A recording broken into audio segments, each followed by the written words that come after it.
రావాల్సిందిగా ఆహ్వానిస్తున్నాను. గౌరవనీయులైనటువంటి సభాధ్యక్షులు, జాతీయ తెలుగుదేశం పార్టీ అధ్యక్షులు, భారత రాజకీయ ధృవతార మన ప్రియతమ నేత నారా చంద్రబాబు నాయుడు గారికి నిందలు, అపనిందలు, దాడులు, ఎదురుదాడుల మధ్య ఎదిగి యువగలమై నవగలమై జనబలంతో సాగుతున్న మన నేత, యువనేత నారా లోకేష్ గారికి, వేదికపై ఉన్నటువంటి అతిరథ మహారథులకు, సభా ప్రాంగణంలో ఉన్నటువంటి అతిథులకు, గ్రామాల నుంచి, గడపల నుంచి, తండాల నుంచి, తాలూకాల నుంచి, హైవేల నుంచి, బైపాసుల నుంచి, వివిధ రాష్ట్రాల నుంచి, వివిధ దేశాల నుంచి పసుపు జెండాలతో పయనమై వచ్చినటువంటి తెలుగుదేశం పార్టీ కుటుంబ సభ్యులకు, పత్రికా విలేకరులకు, మీడియా ప్రతినిధులకు, సోషల్ మీడియా సోదరులకు నమస్కారాలు. అందుకనే చెట్టు మీద కూర్చున్నటువంటి పక్షి కొమ్మ బలాన్ని నమ్ముకోదు, రెక్కల బలాన్ని నమ్ముకుంటుంది.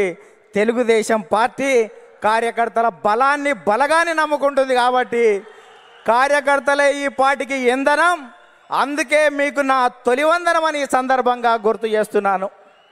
అద్భుతమైనటువంటి వాతావరణం ఇది. మొన్నటి వరకు ఒక రకంగా ఉండే, మా కాడ ముక్కోడు పోయిండు, మీ కాడ తిక్కోడు పోయిండు. ఇవాళ ముక్క ఆయనేమో లిఫ్ట్ ఇరిగేషన్, తిక్క ఆయనేమో ఆత్మలతోటి మాట్లాడేటువంటి పరిస్థితి ఏర్పడ్డది.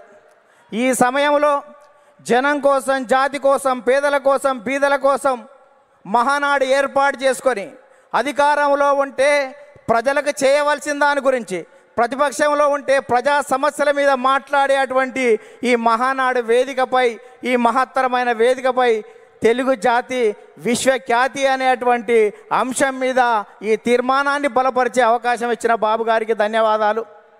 సోదరులారా, స్వర్గీయ నందమూరి తారక రామారావు గారి మనందరి ఆరాధ్య దైవం, తెలుగువాడి ఆత్మగౌరవానికి ప్రతీక, నమ్మిన సిద్ధాంతాల కోసం మడమ తిప్పని యోధుడు, ఎందరికో రాజకీయ జన్మనిచ్చిన కారణ జన్ముడు, సినీ వినీలాకాశంలో రారాజుగా వెలుగుతున్నటువంటి సమయంలో రాష్ట్రంలో, కేంద్రంలో ఉన్నటువంటి పరిస్థితి చూసి ఢిల్లీ పురవీధుల్లో దిగజారుతున్న తెలుగువాడి ఆత్మగౌరవాన్ని పరిరక్షించాలని, తెలుగువాడి ఆత్మగౌరవం అంగట్లో అమ్మే సరుకు కాదని నిరూపించాలని, గాఢాంధకారంలో ఉన్న తెలుగు జాతికి వెలుగులు ప్రసాదించాలని, రాష్ట్రంలో ఉన్నటువంటి ఆర్థిక అసమానతలు, సాంఘిక దురాచారాలు, ఇవాళ నిరుద్యోగం, నిరక్షరాస్యత ఇటువంటివి పారదోలాలని, పేదల కోసం, బీదల కోసం, బడుగు జనం కోసం, పల్లె ప్రజల కోసం, అణగారిన జనాల అభివృద్ధి కోసం ఆదర్శవంతమైనటువంటి విధానాల ద్వారా తెలుగుదేశం పార్టీకి శ్రీకారం చుట్టాడు అని ఈ సందర్భంగా గుర్తు చేస్తున్నా.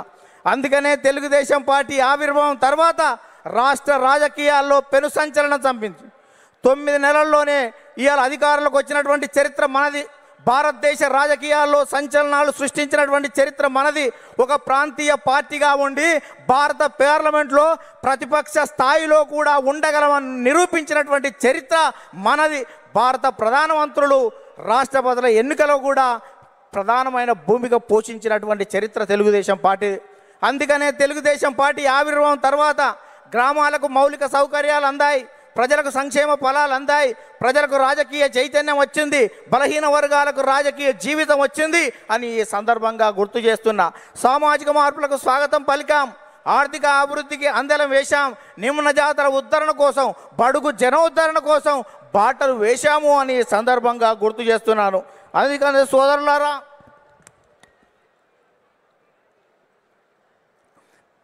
బడుగు జనోద్ధరణ కోసం బాటలు వేశాం.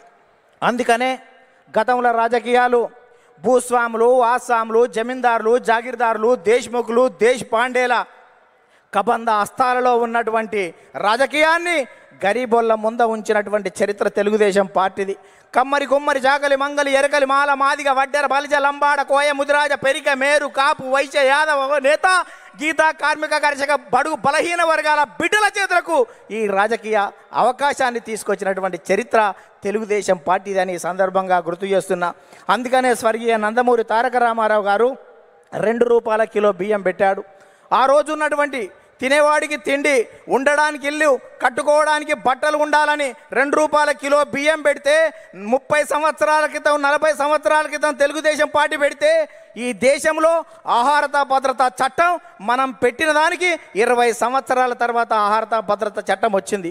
అంటే తెలుగుదేశం పార్టీ ఒక నిర్ణయం చేస్తే ఈ దేశం వివిధ రాష్ట్రాలు 20 సంవత్సరాల తర్వాత ముందు చూపుతోటి చేస్తున్నటువంటి పరిస్థితి ఉంది. మనం మహిళలకు ఆస్తి హక్కు 30 సంవత్సరాల క్రితం ఇస్తే భారత పార్లమెంటులో మనం నిబంధన పెట్టిన తర్వాత 15-20 సంవత్సరాల తర్వాత కూడా భారత పార్లమెంట్లో పెట్టేటువంటి పరిస్థితి ఉంది.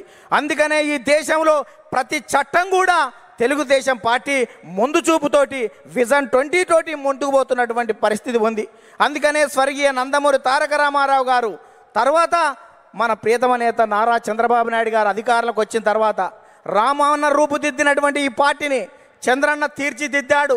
అందుకనే విద్యకు ప్రాధాన్యత ఇవ్వాలనే ఉద్దేశంతో ఇవాళ సమైక్య రాష్ట్రంలో 23,000 పాఠశాలలు, 1,047 ఉర్దూ పాఠశాలలు, 40 రెసిడెన్షియల్ పాఠశాలలు, 4,352 అప్పర్ ప్రైమరీ స్కూళ్ళు, 906 ప్రైవేట్ జూనియర్ కళాశాలలు, 362 ప్రభుత్వ జూనియర్ కళాశాలలు, 131 ఇన్సెంటివ్ జూనియర్ కళాశాలలు, 1,295 డిగ్రీ కళాశాలలు, 275 బీఈడి, 276 ఎంసీఏ, 206 ఎంబీఏ, 188 ఇంజనీరింగ్ కాలేజీలు, ఇవాళ 26 మెడికల్ కాలేజీలు, 24 ఫిజియోథెరపీ కాలేజీలు ఏర్పాటు చేసి, 31 నర్సింగ్ కాలేజీలు ఏర్పాటు చేసి, 31 ఫార్మసీ కాలేజీలు ఏర్పాటు చేసి ఇవాళ 1,60,000 టీచర్ పోస్టు భర్తీలు చేసి, 60,000 విద్యా వాలంటీర్ల నియామకం చేసి, కిలోమీటర్కి ఒక ప్రాథమిక పాఠశాల, 3 కిలోమీటర్లకు ఒక ఉన్నత పాఠశాల, మండలానికి ఒక జూనియర్ కళాశాల, రెవెన్యూ డివిజన్కి ఒక ఇంజనీరింగ్ కళాశాల, జిల్లాకు ఒక మెడికల్ కాలేజీ ఏర్పాటు చేసి 17% అక్షర శాతాన్ని పెంచి ప్రపంచవ్యాప్తంగా వస్తున్నటువంటి అవకాశాలని పునికి పుచ్చుకొని వెతికి పట్టుకునే దమ్మును, ధైర్యాన్ని, చైతన్యాన్ని,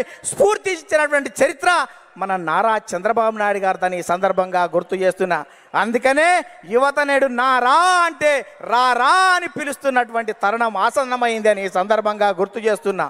చంద్రబాబు నాయుడు గారు ఐటీ తేవడం వల్ల ఇన్ఫోసిస్ వచ్చింది, ఐఆర్డీఏ వచ్చింది, IIIT వచ్చింది, ఐఎస్బి వచ్చింది, ఐసిఐ వచ్చింది, నల్సార్ వచ్చింది, నేషనల్ ఇన్స్టిట్యూట్ ఆఫ్ కన్స్ట్రక్షన్ వచ్చింది, ఇటువంటి జినోమ్ వ్యాలీ వచ్చింది, ఔటర్ రింగ్ రోడ్ అంకురార్పణ చేశాం, ఇవాళ ఇంటర్నేషనల్ స్టేడియాలు కట్టాం, ఇంటర్నేషనల్ స్టేడియాలు, ఎయిర్పోర్ట్లు నిర్మాణం చేశాం.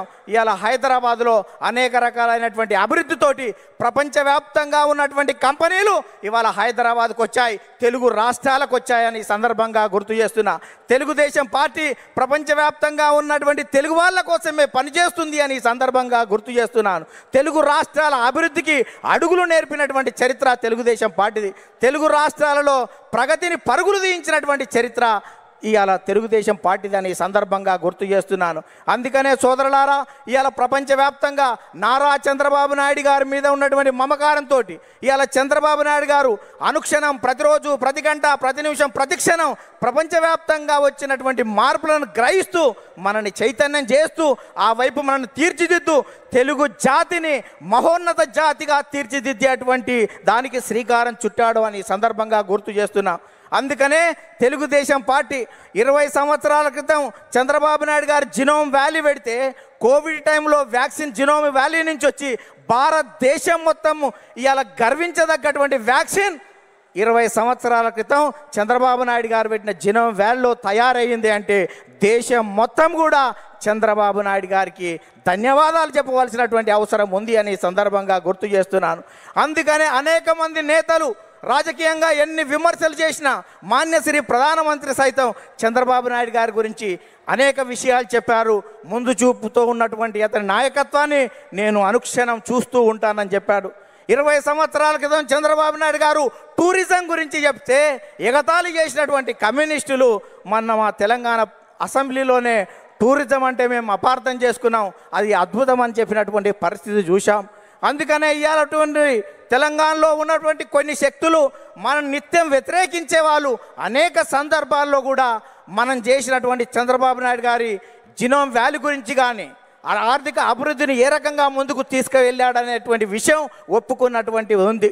అందుకనే ఇవాళ 2 రాష్ట్రాల్లో ప్రపంచంలో ఉన్నటువంటి తెలుగు వాళ్ళందరికీ తెలుగుదేశం జెండా కింద తెలుగు రాష్ట్రాలు కాదు, ప్రపంచవ్యాప్తంగా ఈ తెలుగు జాతి ఏకం కావాలి.